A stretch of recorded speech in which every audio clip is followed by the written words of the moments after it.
One of the anxieties we have when it comes to something like minimalism or throwing things away, I don't know, give me a show of hands in the claps or in the comments. How many of you find it hard to throw things out? I know that my family has a storage unit just filled with things that may come in handy one day, right? They may come in handy one day. And it's kind of funny how we get into this mindset of like, well, I might use it someday, so I'm not going to get rid of it.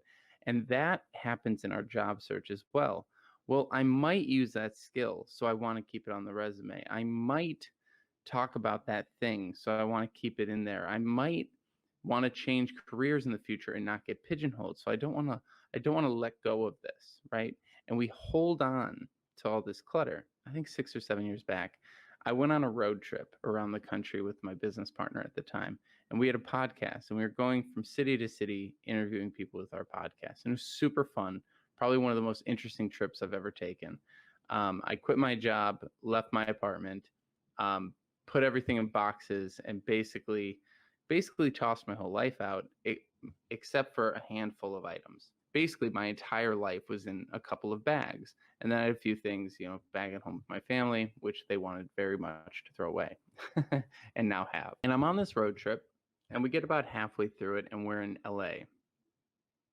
And when we're in LA, we had to take a break in the trip. I needed to go back north for a wedding, and my buddy had a trip to do. So we actually took a week in the middle of this road trip to go do some separate things, and then we were going to meet back in LA and continue this journey down to Texas and New Orleans and things like that. I was terrified to leave my stuff in the car in LA.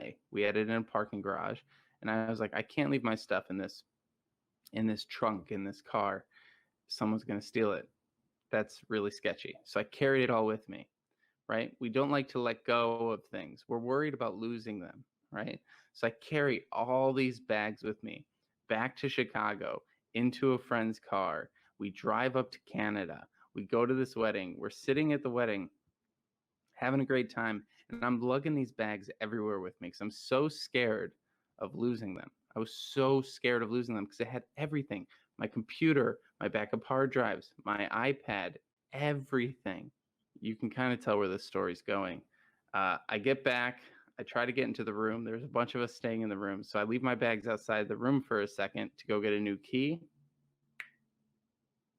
There's all my stuff gone in an instant. Gone.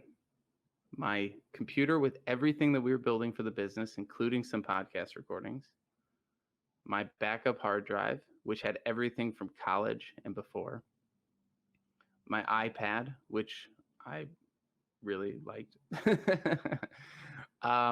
And most of my clothes. All I had was my suit that I was wearing to the wedding, my phone. That was it. They got my wallet. They got my ID. They got my passport. They got everything.